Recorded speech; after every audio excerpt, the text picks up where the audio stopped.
మీ business ఏదైనా మీ ఊర్లో promotion చేయాలంటే అది సుమన్ టీవీతోనే సాధ్యం. ఇప్పుడే సంప్రదించండి. నమస్తే. ప్రస్తుతం మనతో పాటు ఉన్నారు జిఎంసీ కమిషనర్ పులి శ్రీనివాసులు ఐఏఎస్ గారు. నమస్కారం sir. Sir, Guntur most happening city right now. CRDA region లో చాలా అభివృద్ధి పదంగా చాలా దూసుకెళ్తుంది. చాలా అభివృద్ధి కార్యక్రమాలు జరుగుతున్నాయి మీ ద్వారా.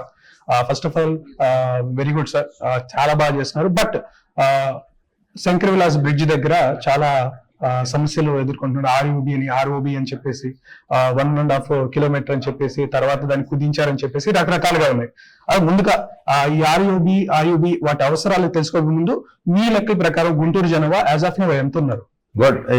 నగరపాలక సంస్థ మరి 2011 సెన్సెక్స్ ప్రకారం 7,41,000 జనాభా ఉన్నారు.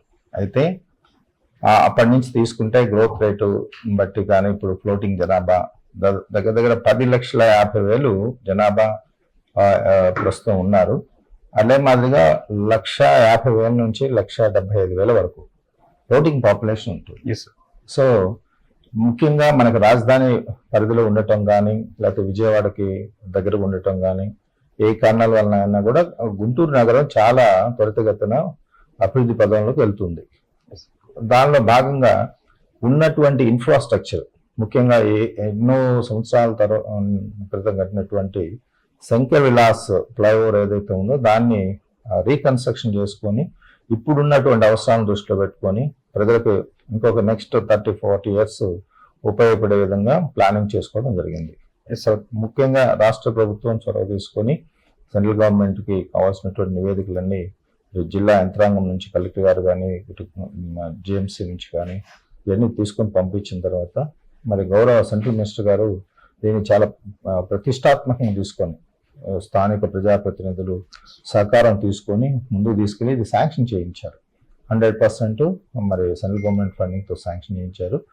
ఈ శాంక్షన్ చేసిన తర్వాత ఇక అనేక రకాలుగా, అంటే కొంతమంది ప్రాపర్టీస్ పోతున్నటువంటి వాళ్ళతో కూడా మరి చాలా మీటింగ్లు పెట్టాము. అట్లాగే కలెక్టర్ గారి లెవెల్లో మరి అఫీషియల్స్తో పాటు చాలా మీటింగ్స్ పెట్టాము.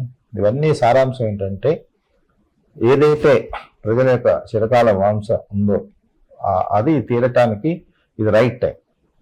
కాకపోతే దానికి అందరూ సహకరించాలి. ప్రాపర్టీ ఓనర్స్ ఎవరైతే లాస్ పోతున్నామని చెప్పి అనుకుంటున్నారో వాళ్ళకి జిఎంసీ పరిధి నుంచి మరి స్ట్రక్చర్ కాంపెన్సేషన్, ల్యాండ్ పోయిందానికి టీడీఆర్ బాండ్స్ ఇవ్వటం, ఆ ప్రాసెస్ కూడా త్వరితగతిన కంప్లీట్ చేసేదానికి మేము సంసిద్ధంగా ఉన్నాము.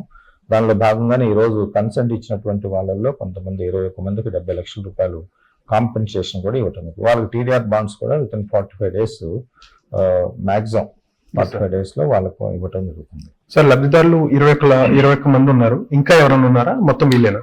లేదు, మనకి కన్సెంట్ ఇచ్చిన వాళ్ళు ఇప్పటి వరకు 42 మంది.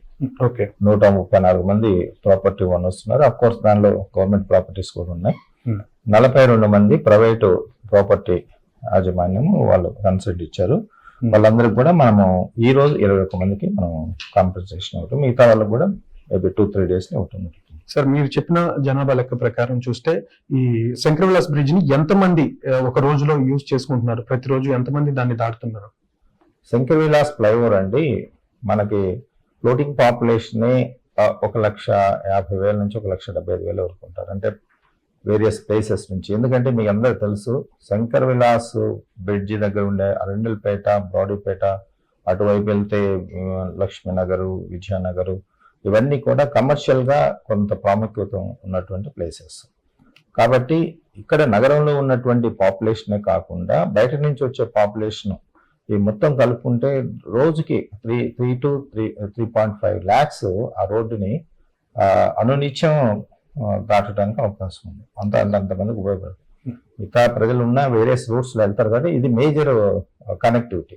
కాబట్టి దీన్ని ఇంప్రూవ్ చేసుకునే క్రమంలో ఇప్పుడు ప్రయత్నం జరుగుతుంది. కాబట్టి ఆల్మోస్ట్ అన్ని అయిపోయినాయి, టెండర్స్ అయిపోయినాయి, అంటే స్టార్ట్ చేయడానికి రెడీగా ఉన్నట్లు. ఈ రెడీనెస్ లో భాగంగా మరి ఓనర్స్ కి కాంపెన్సేషన్ ఇచ్చిన తర్వాతనే వాళ్ళ స్ట్రక్చర్స్ డిమాలిష్ చేయటం అనేది ఒక ప్రిన్సిపల్ గా పెట్టుకున్నాం. కాబట్టి ఇప్పుడు ఇచ్చాం కాబట్టి రేపటి నుంచి వాళ్ళకి స్టార్ట్ చేస్తాం. సార్, యాజ్ ఆఫ్ నౌ చాలా మందికి కాంపెన్సేషన్ ఇచ్చారు. ఇంకా మీ ముందున్నటువంటి ప్రాబ్లమ్స్ ఏంటి, వాటిని ఎలా అధిగమిస్తున్నారు? అంటే ప్రాబ్లమ్స్ లేదు. ఇప్పుడు కోర్టుకి వెళ్ళిన వాళ్ళు కూడా ఏంటంటే బ్రిడ్జి వద్దని అన్నట్ల వాళ్ళు కూడా చాలా మంది. మాకు ల్యాండ్ అక్విజిషన్ ద్వారా కాంపెన్సేషన్ ఇవ్వండి అంటే ల్యాండ్ అక్విజిషన్ ద్వారా ఇవ్వండి అనే కోర్టుకి వెళ్ళారు. గౌరవ హైకోర్టు వారు కూడా మరి ల్యాండ్ అక్విజిషన్ కి దెర్ ఇస్ ఎ ప్రొవిజన్ కాబట్టి వారి యొక్క అప్పీల్ ఏదైతే ఉందో దాన్ని కన్సిడరేషన్ చేసుకుంటూ డ్యూ ప్రాసెస్ ఫాలో అవ్వమని చెప్పి ఇచ్చారు.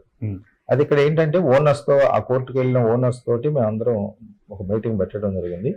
పెట్టిన తర్వాత టీడీఆర్ బాండ్స్ లేదా స్ట్రక్చరల్ కాంపెన్సేషన్ ఇవ్వటం వలన అట్లనే ల్యాండ్ అక్విజిషన్ వెళ్ళటం వలన ఈ రెండింటికి ఉన్నటువంటి తారతమ్యాలు అంటే ప్లస్ మైనస్ అవన్నీ కూడా వాళ్ళకి వివరించడం జరిగింది. సో వాళ్ళల్లో కొంతమంది టీడీఆర్ బాండ్స్ తీసుకొని స్ట్రక్చర్ కాంపెన్సేషన్ తీసుకుంటే ప్రాసెస్ త్వరితగతంగా అవుతుంది కాబట్టి మేము ముందుకు వస్తామని చెప్పేసి ఆల్రెడీ కన్సెంట్ ఇచ్చిన వాళ్ళకి ఎక్స్ట్రా కొంతమంది అడిగారు. కొంతమంది ఈ లోపు ఏంటంటే కొన్ని అంటే వేరే కారణాలు ఏమైనా అప్పటికి కూడా ఇది పక్కన పెట్టేసి ఆర్ఓబితో పాటు ఆర్ఈబి కూడా కన్స్ట్రక్షన్ చేయాలని చెప్పి ఒక నిర్ణయం తీసుకున్నారు. అంటే అక్కడ టెక్నికల్ గా రైల్వేస్ కానీ తర్వాత ఆర్ఎండ్బి డిపార్ట్మెంట్ వీళ్ళందరూ కూడా దీన్ని అనేక రకాలుగా కూలంకషంగా ఎగ్జామిన్ చేసిన తర్వాతనే ఇది అవుట్కమ్ వచ్చింది. ఆర్యూబి ఇప్పుడు మినిస్టర్ గారు కానీ సెంట్రల్ మినిస్టర్ గారు కానీ స్థానిక ప్రజాప్రతినిధులు కలెక్టర్ మ్యామ్ మేమందరం కూడా అనేక రకాల మీటింగ్స్ పెట్టినప్పుడు భవిష్యత్తులో ఈ ఆర్ఓబి కన్స్ట్రక్షన్ అయిన తర్వాత ఆర్ఓబి కూడా నీడ్ ఉందనుకుంటే అది కూడా టేకప్ చేయడానికి స్కోప్ ఉంది కాబట్టి దాన్ని కూడా ఫండింగ్ కి మేము ట్రై చేస్తామని చెప్పేసి వారు ప్రామిస్ చేయటం కాబట్టి ఇప్పుడు ఆర్ఓబి కట్టాలంటే టెక్నికల్ గా ఫీజిబిలిటీ లేదనేది వాళ్ళు ఇంజనీర్స్ చెప్తుంది కాబట్టి అది అవుతుంది కానీ వేరే కారణాలు జొప్పించుకొని ఇది డిస్టర్బ్ చేయటం కరెక్ట్. సార్ ఎంత డిస్టెన్స్ లో మీరు బ్రిడ్జ్ నిర్మించబోతున్నారు? అంటే బ్రిడ్జి నిర్మాణము ఇట్స్ ప్యూర్లీ ఆర్ఎండ్బి డిపార్ట్మెంట్ టెక్నికల్ సబ్జెక్ట్ అండి. అంటే మేబీ 900 meters ఉంటుంది. ఇప్పుడు మేము రోడ్ వైండింగ్ పార్ట్ వచ్చేటప్పటికి ఒక 1.6 kilometers 120 feet master plan road ఉంది. అదంతా కూడా 120 feet మనం వెకేట్ చేయించి కాంపెన్సేషన్ ఇచ్చి ప్రొసీజర్ ఫాలో అయ్యి అదంతా కూడా ఆర్ఎండ్బి డిపార్ట్మెంట్ కి హ్యాండ్ ఓవర్ చేయడం జరుగుతుంది. సార్ ఫైనల్ గా కన్స్ట్రక్షన్ వర్క్స్ జరిగితే మాత్రం ట్రాఫిక్ తో అట్టుడిగిపోతుంది గుంటూరు. సో దానికి సంబంధించి మీరు ఎటువంటి జాగ్రత్తలు తీసుకున్నారు? ఇది కూడా ప్రజలకి ఇది కూడా కొంత అవగాహన ఉండాలి. ఇప్పుడు ఆర్ఓబి స్టార్ట్ బహుశా ఈ నెలలో కానీ నెక్స్ట్ మంత్ ఫస్ట్ వీక్ లో కానీ స్టార్ట్ అవుతుంది. స్టార్ట్ అయిన తర్వాత ఒక 3-4 months వరకు ఎలాంటి డిస్టర్బెన్స్ ఉండదు ట్రాఫిక్ కి. ఈలోపు ఏం చేస్తున్నా కొన్ని ఆల్టర్నేటివ్ రూట్స్ ఫైనలైజ్ చేసుకొని వాటిని వైడనింగ్ చేసుకోవటం తర్వాత వాటికి ప్రజలకి సౌకర్యార్థం ట్రాన్స్పోర్టేషన్ కి వీలుగా ఉండేటట్లు దాని మీద కసరత్తు చేస్తున్నాం. ఆల్రెడీ కొన్ని వర్క్స్ కూడా స్టార్ట్ చేసాం కాబట్టి ఎక్కడ ఇబ్బంది లేకుండా ఇటు కంకరగుంట ఫ్లైఓవర్, కంకరగుంట ఆర్యుబి, తర్వాత Sharada colony road, Nehru Nagar road, 3 వంతెన రోడ్డు ఈ మధ్య ఎక్స్టెండ్ చేయడం జరిగింది. అట్లనే బ్రాడీపేటకు సంబంధించి కుందుల్ రోడ్డు, తర్వాత మన బృందాన్ గార్డెన్స్ నుంచి అటు అన్నమయ్య గారి కంపెనీ దాకా ఇవన్నీ మేజర్ రోడ్స్ ఏవైతే ట్రాఫిక్ ని మనం కవర్ చేసుకోవచ్చు అంటే ఫెసిలిటేట్ చేసుకోవచ్చు అవన్నీ కూడా 100% కంప్లీట్ చేసుకోవడం జరుగుతుంది. ఎక్కడ ఎవరికి ఇబ్బంది లేకుండా చూసుకోవటం మాకు ప్రభుత్వం బాధ్యత కాబట్టి ఆ విధంగా అడుగులేస్తున్నాం. ఫైనల్ గా అధికారులు ఎంత చేసినా అన్ని సౌకర్యాలు కల్పించినా కూడా ప్రజల దగ్గర నుంచి నగరవాసుల దగ్గర నుంచి వాళ్ళు వ్యక్తిగతంగా వాళ్ళు ధర్మంగా ఎలా నడుచుకోవాలి ఈ ట్రాఫిక్ గానీ ఈ కన్స్ట్రక్షన్ జరుగుతున్నప్పుడు కానీ వాళ్ళ దగ్గర నుంచి మీరు కోరుకునేది ఏంటి? అంటే ప్రజలు చాలా హ్యాపీగా ఉన్నారండి. ఎందుకంటే నేను అవుట్డోర్ వెళ్ళినప్పుడు చాలా మందితో నేను వాళ్ళ ఫీడ్బ్యాక్ తీసుకుంటా ఉంటాను కాబట్టి చాలా కాలం తర్వాత పర్టికులర్గా ఎన్నో సంవత్సరాల నుంచి చెప్తున్నది ఈరోజు సాకారం అవుతుందనే దిశగా దీంతో పాటు మనకి మా నందివెలుగు రోడ్డు, గడ్డిపాడు ఆర్ఓబి, పలకలూరు దగ్గర ఇవన్నీ చాలా సెంట్రల్ గవర్నమెంట్ ఫండింగ్ తోటి మరి ఈరోజు రావటం అనేది ఆషామాష కాదు కాబట్టి ప్రజలు చాలా హ్యాపీగా ఉన్నారు. ప్రజలకి మనం ఇచ్చే మా తరఫున ప్రభుత్వ పరంగా ప్రభుత్వ అధికారులుగా మేము ఇచ్చే అప్పీల్ ఏంటంటే ఈ కన్స్ట్రక్షన్ పార్ట్ ఎప్పుడైతే అది ఒరిజినల్ గా స్టార్ట్ అవుతుందో అంటే ఈ టాపిక్ ని మనం ఇక్కడ రిస్ట్రిక్షన్స్ లేకుండా వీలైనంత వరకు మూవ్ చేసేటానికి ట్రై చేస్తాం మాక్సిమం.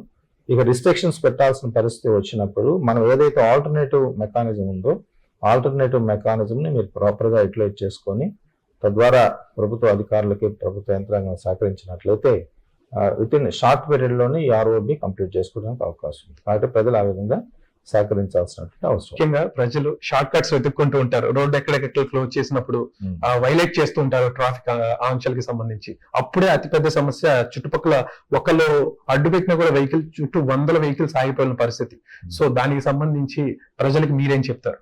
అంటే మన గుంటూరులో జనరల్ గా ఇప్పుడు దాకా ఉన్న ట్రెండ్ ఏంటంటే ఈ ట్రాఫిక్ ఇష్యూస్ లేవు. Yes sir. మేజర్ గా ఇప్పుడు హైదరాబాద్ ఉందనుకో ట్రాఫిక్ జామ్ అయిపోవటం, Yes. ఇట్లా ట్రాఫిక్ ఇష్యూస్ లేవు. అంటే people they know very well. కాబట్టి ట్రాఫిక్ రూల్స్ ఫాలో అవుతూనే ఉన్నారు. కాబట్టి భవిష్యత్తులో కూడా ఇట్లాంటి ఏమన్నా చిన్న చిన్న సంఘటనలు జరిగినా కూడా మేము వాళ్ళని ఎడ్యుకేట్ చేస్తాము. సరైనటువంటి కంట్రోల్ మెకానిజం పెట్టుకొని ముందుకెళ్తాం. Yes. Thank you sir. Thank you very much.